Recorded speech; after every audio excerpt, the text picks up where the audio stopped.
ಬೆಂಗಳೂರಿನಲ್ಲಿ ಪ್ರಮುಖ ಯೋಜನೆಗಳಿಗೆ ಶರವೇಗ ಸಿಕ್ಕಿದ್ದು, ಇದೀಗ ಬೆಂಗಳೂರು ಹಾಗೂ ಬೆಂಗಳೂರು ಸುತ್ತಮುತ್ತಲಿನ ಪ್ರದೇಶಕ್ಕೆ ಪೂರಕವಾಗಿ ಮತ್ತೊಂದು ಯೋಜನೆ ಜಾರಿಯಾಗುತ್ತಿದೆ. ಇದರಿಂದ ಬೆಂಗಳೂರಿನ ಹೊರವಲಯ ಹಾಗೂ ಸುತ್ತಮುತ್ತಲಿನ ಪ್ರದೇಶದಲ್ಲಿ ಭೂಮಿಗೆ ಬಂಗಾರದ ಬೆಲೆ ಬರಲಿದೆ ಎಂದು ಹೇಳಲಾಗುತ್ತಿದೆ.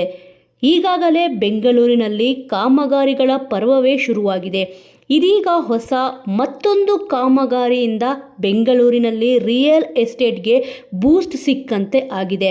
ಬೆಂಗಳೂರು ಬಿಸಿನೆಸ್ ಕಾರಿಡಾರ್ ಯೋಜನೆಗೆ ವೇಗ ಸಿಕ್ಕಿದೆ. ಇದರಿಂದ ಯಾವೆಲ್ಲ ಭಾಗಕ್ಕೆ ಲಾಭವಾಗಲಿದೆ ಎಂಬುದನ್ನು ನೋಡೋಣ. ಬೆಂಗಳೂರಿನಲ್ಲಿ ಅಭಿವೃದ್ಧಿ ವೇಗವಾಗಿ ನಡೆಯುತ್ತಿದೆ. ಇದೀಗ ಬೆಂಗಳೂರಿನ ಹೊರವಲಯದಲ್ಲಿ ನಡೆಯುತ್ತಿರುವ ಈ ಕಾಮಗಾರಿಯು ರಿಯಲ್ ಎಸ್ಟೇಟ್ಗೆ ಹೊಸ ಬೂಸ್ಟ್ ನೀಡಿದೆ. ಬೆಂಗಳೂರಿನ ಮಧ್ಯಭಾಗದಲ್ಲಿನ ಟ್ರಾಫಿಕ್ ಜಾಮ್ ಕಡಿಮೆ ಆಗುವುದು ಹಾಗೂ ಬೆಂಗಳೂರಿನ ಹೊರವಲಯ ಮತ್ತು ಪ್ರದೇಶಗಳ ಅಭಿವೃದ್ಧಿ ಸಹ ಈ ಯೋಜನೆಯಿಂದ ಆಗಲಿದೆ ಎಂದು ಅಂದಾಜಿಸಲಾಗಿದೆ.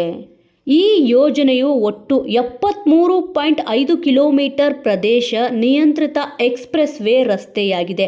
ಮೆಟ್ರೋ ಹಾಗೂ ಉಪನಗರ ರೈಲು ಜಾಲದೊಂದಿಗೆ ಇದು ಸಹ ಅಭಿವೃದ್ಧಿ ಆಗಲಿದೆ. ಈ ಯೋಜನೆಯಿಂದ ರಿಯಲ್ ಎಸ್ಟೇಟ್ ಅಭಿವೃದ್ಧಿ ಆಗುತ್ತಿದೆ ಎಂದು ಹೇಳಲಾಗಿದೆ.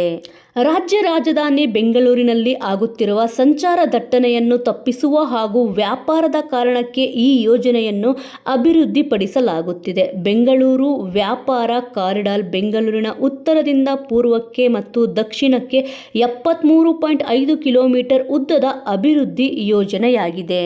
ಇನ್ನು ಪ್ರಮುಖ ಹೆದ್ದಾರಿಗಳಿಗೆ ಸಂಪರ್ಕ. ಇನ್ನು ಈ ಉದ್ದೇಶಿತ ಯೋಜನೆಯು ತುಮಕೂರು ರಸ್ತೆ, ಬಳ್ಳಾರಿ ರಸ್ತೆ, ಹೆಣ್ಣೂರು ರಸ್ತೆ, ಹಳೆ ಮದ್ರಾಸ್ ರಸ್ತೆ, ಸರ್ಜಾಪುರ ರಸ್ತೆ, ಹೊಸೂರು ರಸ್ತೆ ಹಾಗೂ ನೈಸ್ ರಸ್ತೆಗಳನ್ನು ಸಂಪರ್ಕಿಸುತ್ತಿದೆ. ಈ ಪ್ರದೇಶಗಳಲ್ಲಿ ಹೊಸ ಯೋಜನೆ ಸಾಗಲಿದ್ದು, ಈ ಭಾಗಗಳಿಗೆ ಬಂಪರ್ ಅಂತಾನೆ ಹೇಳಲಾಗುತ್ತಿದೆ. ಈಗಾಗಲೇ ಈ ಪ್ರದೇಶಗಳಲ್ಲಿ ಭೂಮಿಯ ಬೆಲೆಯು ಹೆಚ್ಚಾಗಿದೆ. ಈಗಾಗಲೇ ಈ ಪ್ರದೇಶಗಳಲ್ಲಿ ಕೆಲವು ಭಾಗದಲ್ಲಿ ಭೂಮಿಗೆ ಬಂಗಾರದ ಬೆಲೆ ಬಂದಿದೆ. ಮುಂದಿನ ದಿನಗಳಲ್ಲಿ ಇನ್ನಷ್ಟು ಪ್ರದೇಶಗಳಲ್ಲಿ ಭೂಮಿ ಬೆಲೆ ಹೆಚ್ಚಳವಾಗಬಹುದು ಎಂದು ನಿರೀಕ್ಷೆ ಇಟ್ಟುಕೊಂಡಿದ್ದಾರೆ.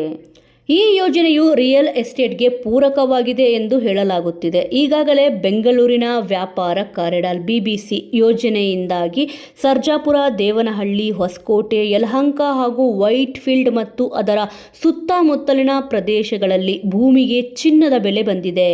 ಭೂಮಿಯ ಬೆಲೆಗಳು ಈ ಭಾಗದಲ್ಲಿ 10% 25% ಸದ್ಯ ಹೆಚ್ಚಾಗಿದೆ. ಮುಂದಿನ 5 ವರ್ಷಗಳಲ್ಲಿ ಇದರ ಭೂಮಿಯ ಬೆಲೆಯು 20% 40% ಹೆಚ್ಚಳವಾಗಬಹುದು ಎಂದು ರಿಯಲ್ ಎಸ್ಟೇಟ್ ಏಜೆಂಟ್ಗಳು ಅಂದಾಜಿಸಿದ್ದಾರೆ.